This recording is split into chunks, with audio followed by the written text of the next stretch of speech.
what is your name? Donald Sachs. Donald. Look, Donald, can I tell the people what kind of car you own? Yeah, go ahead. Okay, so he owns a Tesla Model 3 Performance, and he works for Ford. Nothing wrong with that. We're not shaming you or anything. But I had the pleasure of talking to him just a few minutes, and of course he knows the stuff about the E-Transit, right? You said, because you're in the EV world. Of course. There you go. Okay, so what do you want to tell me? This vehicle is huge. First off, I didn't think it was this big. I can actually stand in this vehicle because I'm 5'7", and you and I are probably about the same height without hitting our head on the roof. Yeah. That's pretty crazy. Okay, so what we're talking about as far as mileage, how far can you go on this vehicle on a single charge? So on a single charge, this vehicle's rated for the EPA for 120 miles. That's 100% charge in ideal conditions. Of course, as you know, with electric vehicles, things like driving habits and temperature affect that greatly. I bet your driving habits are right on line for the performance. But go ahead, I'm sorry. Yeah, weather can affect it down below freezing. It can affect it by up to 30%, I've seen. I have people who've bought Mach-E's, Mustang Mach-E's from me, and the sticker's rated for 302 miles, and they've been getting 315, all depending on how they drive, of course. Right, okay. All right, so unlike Tesla, I know this car has, or this truck has the Ford Pass, correct? Correct. And so they have this unique network where you can dial in and find, what network are they using? Plug in America? So it's called the Blue Oval Network. Blue Oval Network. It includes EVgo, what is it? Electrify America. PlugShare. Yeah, PlugShare. Yeah, there's a couple other ones. Okay, good. So they have a large, wide-ranging network. That's awesome. So you won't be really running out of charge to try to find anything. So primarily, this van is basically for local use. You're not going to take any long trips on it or anything like that. No, not really. The vehicle, Ford estimated that transit vans generally drive between 50 to 70 miles a day. So it actually has a few more miles than you would typically need for a van like this. I got you. Do you need to speak to him, manager? No, I just want to make sure he's doing a good job. Well, look, this is the youngest manager I've ever seen for a Ford dealership. Look at this guy. I bet that every time 24. He gets it, look, every time you come to work, they say, "Let me see your ID." Every time, every single time, right before I do the deal. There you go. Pull out my driver's license. Okay. So when I saw this at FedEx Field, they had like the shelving inside of it. So this comes bare bone, but can you get shelving here, or do you have to go out to an outside source?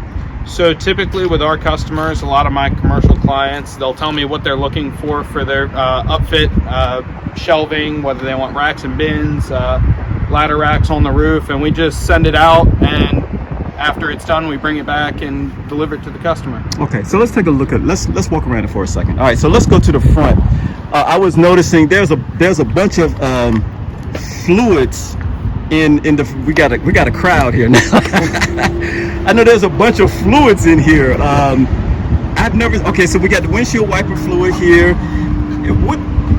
We got fluid here, we got fluid here and here. So I'm pretty sure one is for steering, one is for brakes, and I have no idea. By the looks of them, they all look like there's some sort of coolant.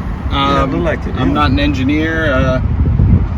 Unlike most electric vehicles, this doesn't have a frunk on it. Ford calls it an access port. So charging is here, I noticed. Yep. Okay. So go ahead. Oh, no, you go ahead. No, you go ahead. No, you go ahead. All right. So it has the caps here, so that when you're driving, of course, if there's road salt or anything, you don't want to get that into the charging plug, so they cap it with this. Okay. So this is, and then you have this as well, like that kicks down, so you can have additional. So that's the level 3 charging. Level 3 charging, right. And this is your indicator. I'm assuming that's what tells you when you're fully charged. Yep. So just divide it every 20%. So as it's charging, if you're at 20%, it'll have this one in blue. This one will start blinking blue. Once it's 40%, both of these will be blue, solid, and then this one will start blinking just to give you an indication of where you're at on your charge. Okay, that's some good information. All right, can we see what the display looks like? Yeah, of course. Oh, by the way, I want you to take my phone and I want you to show the people how I will be standing in this vehicle. just to let folks know how tall this is. I did not realize it was this tall. Look at this. I'm actually standing here and I have lots of room. So this is really big. So this is about 5-6 feet of height storage. I'm 5'7". That's a push. Yeah, it's very close. The batteries are, of course, stored underneath the floorboard here. Right. Dimensions are going to be very, very similar to a normal gas-powered Transit. Yeah. 250 mid-roof with a long wheelbase. Wow. Storage cups above our head here. These are for if you have any documentation. A lot of people running around don't really have anywhere to put it while they're working, so it's just overhead storage. Okay. All right, I'm going to stand back here so people can get a good perspective of the screen. That's the famous 4 chimes. Yeah. Now, have you driven one of these? Yeah. How is the takeoff? I mean, I know you're not doing like your Tesla takeoffs, but I mean, I'm pretty sure it got some torque to it. Yeah, it's much, much peppier than a normal Transit with a gasoline motor in it. Mm-hmm. Screen. Yep. Obviously a lot different than Tesla, even different than the Mach-E. How so? I've seen the Mach-E, but how so? So the Mach-E, to begin with, it has a turn dial on it. That's actually not part of the screen. It's technically glued onto the screen, and it has a little rubber nipple on it so that it can sense like there's a finger there turning up the volume. This is actually a lot closer to like the F-150, the normal gas-powered F-150 screen, and the Expedition screen. So we have audio off, we have the basic maps, and we have setting features, apps, and you can add your phone, which is obvious, and the audio that is off right now. So anything different or anything that you like, don't like, well, let's just say like. We're not going to talk about the things that you don't like. I'm sorry I even said that, but is there things that you like about this screen? It's a very easy screen to navigate. There's not a lot of I call them trick questions going through this screen. Sorry, I'm so sorry. Little comment. I'm sorry about that. Yeah. Of course, audio. Your phone connection has Bluetooth, wireless Bluetooth, Apple CarPlay, Android Auto. Unlike Tesla, you have your settings here. The red line is not an indication that it's something wrong. It's just the film that's covering the display. Correct. By the way. Okay. So you have vehicle hotspot. Wow. Yep. Tesla doesn't have that, do we? I don't think so. Yeah. I got a 2015. I don't know. I've got a hotspot. Yeah. It's just hot on one spot, but I don't think we're doing all this fancy stuff.